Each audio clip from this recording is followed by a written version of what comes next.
बार फिर से आप सभी का बहुत बहुत स्वागत है मेरे चैनल एनके नंदिनी एंड आस्था के चैनल पर। कैसे हैं आप सभी? तो रात का समय हो रहा है और आस्था वहाँ खेल रही है और मैं यहाँ बैठी थी खाना पीना बना के आराम करने के लिए, लेकिन इस कमरे की तराई होनी है और यहाँ पानी गिरना है तो आज फिर हमें बाहर ही सोना पड़ेगा। तो इसलिए कूलर यहाँ पे देखिए मैंने रख दिया था ना, जो इस कूलर को वापस बाहर ले जाना है और खटोली अटोली बिछानी है बाहर, तो वही सोच रही थी कि मैं कर लूँ। तो चलिए चलते हैं। तो दोस्तों रात का समय हो रहा है और आस्था देखिए यहाँ पे खेलने में लगी हुई है और अपने सारे डॉल्स जो उसने कल ऊपर से निकाले थे ना, उन सभी को उसने यहाँ पे सजा के रख दिया है। ये उसके सारे खिलौने और बहुत सारे खिलौने देखिए उसने सजा रखा है यहाँ पे और खेल रही है रात में। तो मैं भी इसे नहीं मना करती कि कोई नहीं, अपने उसमें मगन रहती है और पढ़ाई भी कर ली थी इसने, ऐसी बात नहीं, पढ़ाई भी करती है लेकिन खेल कूद में कुछ ज़्यादा ही ध्यान रहता है। और मैं देखिए उधर से कूलर उठा के ला रही हूँ, तो हमारा कूलर ना बहुत हल्का है और आराम से मतलब उठा के आप इधर से उधर रख सकते हैं। तो यहाँ मैंने कूलर रख दिया है और यहाँ मैंने बिछा दी है खटोली और खटोली पे सारे बिस्तर बिछा दूंगी। लेकिन आज का मौसम बहुत ख़राब था एकदम। जिस समय मैं ये बिस्तर लगा रही थी ना, उसी समय इतनी तेज की आंधी आई उसी समय, और उस समय से लेके सुबह तक आंधी आती रही। बहुत ज़्यादा मतलब हवा चल रही थी, सारे नीम की पत्तियाँ फूल वूल गिर के सुबह ना पूरा घर गंदा कर दिया था। और यहाँ पे आस्था अभी भी खेल रही है। मैंने पर्दे लगा दिए हैं और पर्दा लगाने से ये हो जाता है ना कि मतलब चारों तरफ से घिर जाता है और अच्छा लगता है, जैसे एक रूम जैसा बिल्कुल फीलिंग आता है और अच्छा भी लगता है जब ऐसे पर्दा लगा दो।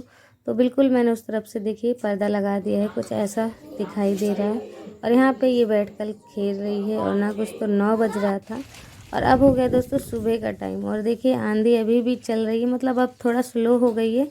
और आज के दिन हमारे इस दुकान वाले कमरे में बिल्ली फंस गई थी रात में अंदर, तो उसने ये ऊपर ये साड़ी लगी हुई थी, ये पूरा उसने निकाल दिया है, पूरा मतलब फाड़ दिया था। निकाला तो मैंने है इसे, जब मतलब पूरा फाड़ दिया था इसने बिल्ली ने, तो वो वहाँ लगा, अच्छा नहीं लगता। और इतना ज़्यादा कचरा ऊपर से जो उसमें साड़ी में कचरा फंसा था वो सारा नीचे गिर गया। तो कमरे में झाड़ू लगा दिया है और यहाँ पे अब आ गई हूँ आंगन में। तो इतना ज़्यादा आज तो दोस्तों बहुत ही ज़्यादा कचरा कमरे में हो गया था। और देखिए खटोली हटा के बिछी थी और मैंने खड़ी कर दी है, उसके बाद सफाई करी है। और आंगन में भी इतना ज़्यादा आंधी के कारण फूल गिर गया था नीम का, तो बहुत ज़्यादा गंदगी हो गई थी और यहाँ तक उड़ उड़ के आ गया था। तो इसलिए मैंने यहाँ पे झाड़ू लगा दिया है और पोछा लगाने लगी हूँ। और एक तो जब से यहाँ पे सीमेंट का वो बना था तब से यहाँ की फर्श बिल्कुल ना सफ़ेद सफ़ेद सी हो गई है और जितना भी पोछा लगाओ तो लगता ही नहीं कि पोछा यहाँ पे लगाया है। और वैसा ही बिल्कुल कलर सफ़ेद सफ़ेद सा हो गया है सीमेंट जैसा, तो वही है। और आप सभी कह रहे थे कि आपने कमरे में ढलाई मतलब पानी नहीं डाल के रखा थोड़ी देर, तो नहीं ऐसी बात नहीं थी, हमें पता था कि पानी डालना है, लेकिन हमने दिन में नहीं डाला था, कल दिन में। और हमने सोचा रात में पानी हम डाल के रख देंगे क्योंकि दिन में आना जाना होता है। तो आस्था कल दिन में खेल रही थी यहाँ पे, इसलिए नहीं किया था। तो अब देखिए दोस्तों किचन में आ गई थी और आज मैंने बनाई थी साबूदाना की खीर, थोड़ा सा नाश्ता के लिए, क्योंकि आस्था और आस्था के पापा को दोनों को ही बाज़ार जाना था, तो नाश्ता मैंने बना दिया था थोड़ा सा उनके लिए। अब वो दोनों चले गए हैं बाज़ार, तो मैं यहाँ पे घर की सफाई कर रही हूँ। जो घर में धूल मिट्टी हो गई थी किचन में, वही मैं साफ़ सुथरा कर रही थी, क्योंकि ये सीमेंट वाला धूल है ना, आप या तो फर्श है तो धोना पड़ेगा आपको, और अगर कच्चा है तो जब तक लिपाई नहीं करोगे तब तक वो बार बार पैर में चिपक रहा था, बार बार लग रहा था पाउडर जैसा, क्योंकि होता है झाड़ू चाहे कितना भी लगाओ अगर थोड़ा सा भी कहीं होगा ना तो वो पूरे झाड़ू लगाते समय पूरे में फैल जाएगा। तो इसलिए देखिए मैं कोने कोने सही से झाड़ रही थी ताकि सीमेंट का बिल्कुल भी वो ना रह जाए टुकड़ा भी। और यहाँ पे पूरी किचन की भी सफाई अच्छी तरीके से हो गई, जो फालतू सामान थे वो मैंने फेंक दिए हैं और कुछ बर्तन वगैरह भी मुझे रखने हैं क्योंकि हम मात्र 2 ही लोग हैं, 3 ही लोग हैं और इतने ज़्यादा बर्तन जूठे हो जाते हैं। तो आज सारे ही बर्तन धो के रख दूँगी। यहाँ से मैंने रखे आई हूँ नदे में और उन सब धूल चढ़ गई है, उन सभी पे मटकी पे भी धूल चढ़ गई है, इसे भी साफ़ करना है। और यहाँ पे कोने कोने से झाड़ू लगा देंगे तो सारे ही बर्तन धो दूँगी और उनमें से जो मुझे निकाल के रखने हैं वो रखूँगी और बाकी सारे मैं पैक करके रख दूँगी। ताकि बार बार ज़्यादा बर्तन जूठे ना हो। और यहाँ पे कमरे में ढिक लगा दी हूँ दोस्तों, क्योंकि मेरे घर में चूना ख़त्म हो गया है, इसलिए मिट्टी से ही ढिक आजकल लगा रही हूँ। और लेकिन मिट्टी का भी ढिक ऐसा नहीं है, अच्छा लगता है मुझे तो मिट्टी से ही मैंने ढिक दे दी है। और जो यहाँ पे धूल होगा, सीमेंट होगा, तो वो सब दब जाएगा इसमें पोदनी माटी से। इस कमरे को धो नहीं सकते थे ना, तो मैंने सोचा लिपाई ही कर दें। और पिछली बार जो ग्रीन कलर का लिपाई किया था, तो आप सभी ने बहुत कमेंट किया था कि नहीं ग्रीन कलर से लिपाई मत करिएगा, तो इसीलिए आज मैं फिर से रेड कलर से ही लिपाई करूँगी। लेकिन उससे पहले पूरे कमरे में अच्छी तरीके से ढक दे दूँ चारों तरफ। और ये देखिए बर्तनों की डलैया, जो सबसे नीचे वाली डलैया है ना, ये हाथों की बनी हुई है और अम्मा ने बना के दी है मुझे। तो उन्होंने पहले बनाए थे बहुत सारे, 3-4 हैं मेरे पास, ऐसे 3 हैं। तो एक मैंने यहाँ पे सब्जी के लिए निकाल रखा है और यहाँ पे मैंने सीमेंट वाली पट्टी जो है उस पर पोछा लगा दिया है।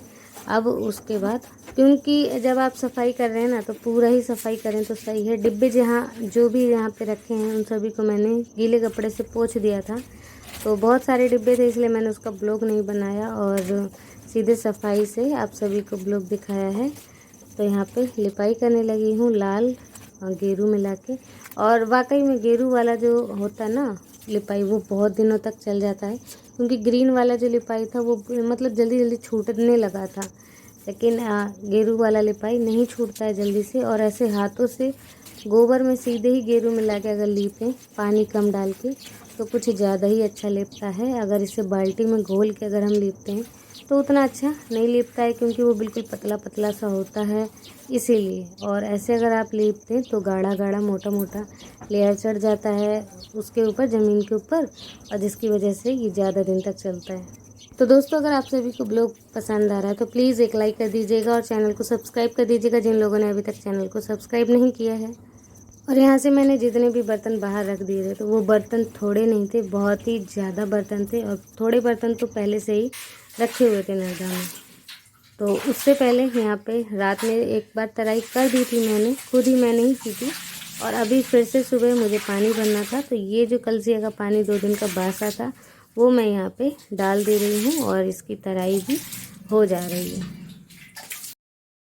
तो दोस्तों, अब तराई करने के बाद दोपहर के 2 बजे लगभग बज रहे हैं और मैं धो रही हूँ बहुत सारे कपड़े। जबकि मैंने कल ही बहुत सारे कपड़े धोए थे, लेकिन आज फिर से कपड़े हो गए हैं इतने सारे। और साड़ी ना, गोबर की लिपाई जब मैं कर रही थी तो उस समय गंदी हो गई थी, तो मैं धोने के लिए उसे भी ले आई हूँ। तो धुल जाएंगे ये सारे कपड़े एक साथ तो सही रहेगा, और वरना वो साड़ी रखा रह जाता।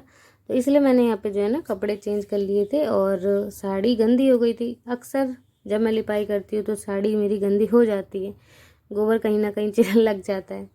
तो यहाँ पर थोड़ी सी मैं सैड थी, क्योंकि आस्था के पापा जब बाज़ार से आए तो धूप था, तो शायद इसलिए गुस्सा कर रहे थे मेरे ऊपर, और आस्था के ऊपर भी गुस्सा कर रहे थे। तो बहुत सैड सा था मन मेरा। तो मैं आज अकेले बैठ के और बल्कि ज़्यादा कपड़े धो रही थी। मैंने कहा कमरे में जाना ही नहीं है, बस पूरे दिन काम करना है।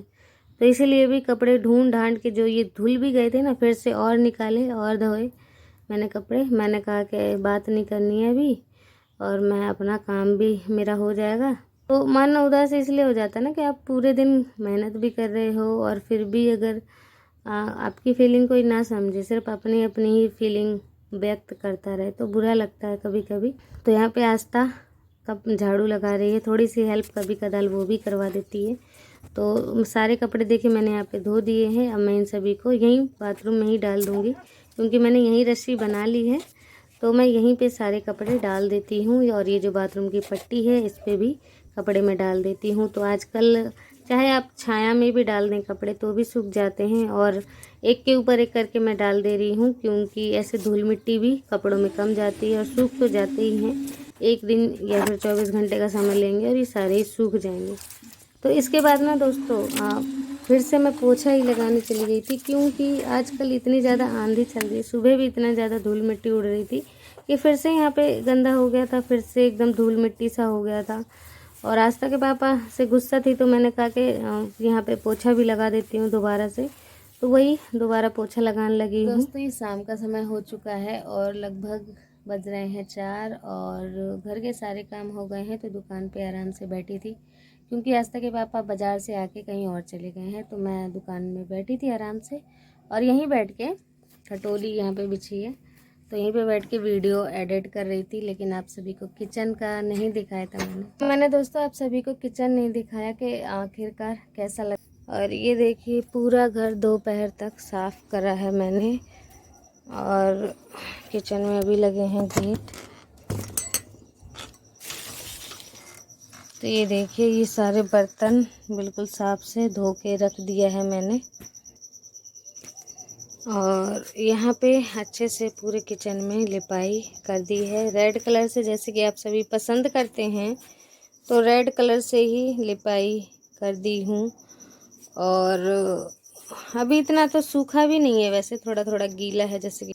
तो ये देखिए पूरा किचन साफ़ हो गया, डब्बे वगैरह सारा साफ़ कर दिया है। यहाँ पे साफ़ कर दिया है, यहाँ पे चीनी गिर गई है, में भी तराई कर दी है। ये देखिए पानी भरा हुआ है यहाँ, तो इसीलिए भी अभी खटोली वगैरह यहाँ पे हमने नहीं बिछाया है। तो दोस्तों कैसा लगा है आप सभी को आज का ब्लॉग? आशा करती हूँ आज का ब्लॉग आप सभी को बहुत पसंद आया होगा। तो प्लीज़ वीडियो को एक लाइक कर दीजिएगा और चैनल को सब्सक्राइब कर दीजिएगा। मिलती हूँ आप सभी से नेक्स्ट वीडियो में एक अच्छे से ब्लॉग के साथ। तब तक के लिए बाय बाय, टेक केयर, अपना ध्यान रखिए और खुश